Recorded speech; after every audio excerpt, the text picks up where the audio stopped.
Lindsay, you've been really, keeping an eye on this, and right now we're still not sure, I guess, if it's going to make landfall here in the U.S. It's still kind of sitting out there in the Caribbean. It does not look like it's going to have impacts on the U.S. Okay. It is going to make landfall initially over Jamaica, and then it's going to take more of a northeasterly track over parts of Cuba and Haiti. So I want to show you what this looks like on our current satellite imagery. This has been looping over the past couple of hours, where you can see over the overnight, we have a clearly defined eye at this point. And so we're starting to see the winds pick up around that center, and we're just in a very warm part of the ocean. So that's also fueling this, and what helped to push this under this rapid intensification during the overnight from a Cat 1 yesterday to now a current Cat 4. Want to put this into motion as we go between now and really Monday afternoon. There's really not going to be a ton of movement over the next 24 to 36 hours.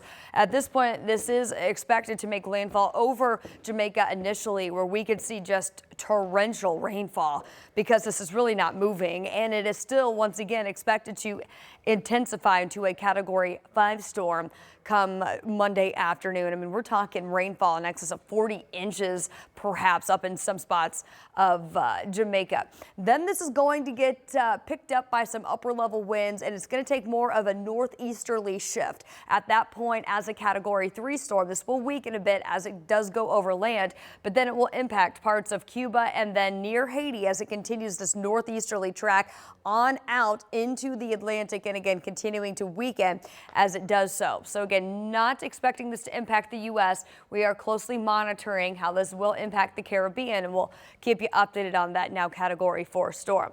We've been watching the sky overhead here in central Indiana. This is up near Alexandria. Still looking at pretty thick clouds in place here, and it's been mainly cloudy across most of the area so far today. Southern Indiana specifically, we're watching for some of the redevelopment here, some very light rain showers. Now, the farther north you go, the sky is already starting to clear there, so that cloud line continues to push to the south.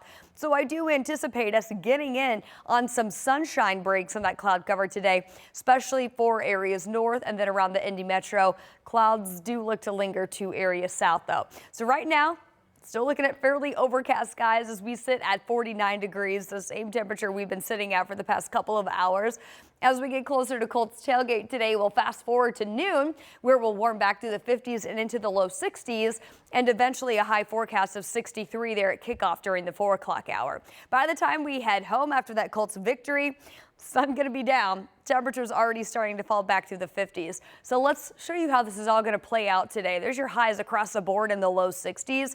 Again, we're going to keep rain chances at bay to far southern Indiana, as well as that better chance for lingering clouds today. A little bit more sunshine to areas north. And then on through the afternoon, notice here that we will again see mainly cloudy skies set up to areas south. And this is going to be the trend overnight into Monday and really even into Tuesday, where we've got more clouds overnight. Temperatures not as cool in the mid 40s. Where we do see some clearing, we'll be in the upper 30s. Tomorrow's forecast looks very similar to today. We are once again going to get back into the low 60s with a little bit more sunshine to areas north. A little bit more widespread, thicker cloud coverage to the south, and even that very stray shower chance in far southern Indiana. Here comes this next storm system that we've been talking a lot about that's going to potentially impact us through the middle part of the week. Does bring some widespread organized rain Tuesday night into Wednesday morning. Think that's going to be that best chance for rain, and then lingering showers on Thursday wrap around the backside of that system. But it does look like hopefully we can get all this cleared out by Friday, just in time for trick-or-treating. 57 on Halloween. We're in the 50s to start next weekend.